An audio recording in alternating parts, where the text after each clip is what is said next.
Hey everybody, my name is Teresa and I'm going to walk you through a couple of simple tutorials on low water immersion dyeing.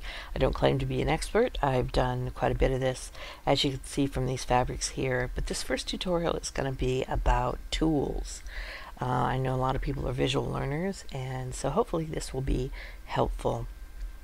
You can get a lot of beautiful fabrics in dyeing if you follow some simple safety precautions. It's fun and interesting to do.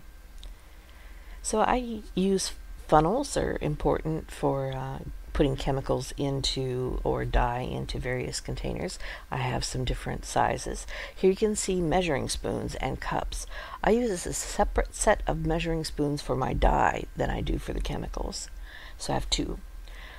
Also, one of the important things is gloves, so you don't get your hands dyed, and these are just regular surgeon's gloves.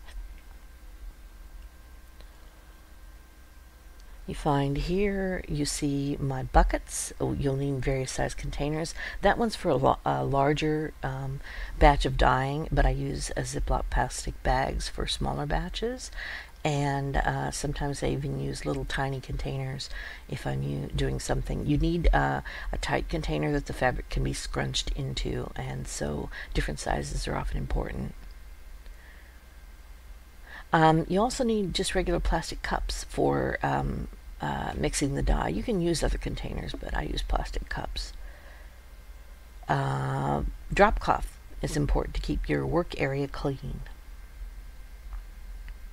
That's the container I use for my soda ash, just a regular, jug that I've reused.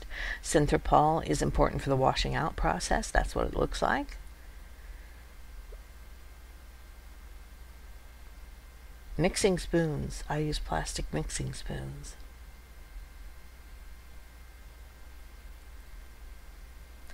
Dye comes in a couple of different kinds of containers. This is what the powdered dye looks like, the large and the small container.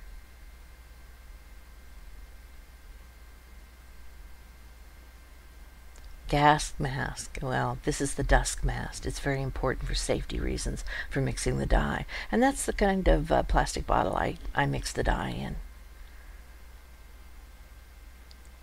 This is what the soda ash looks like before it's mixed up into a liquid form.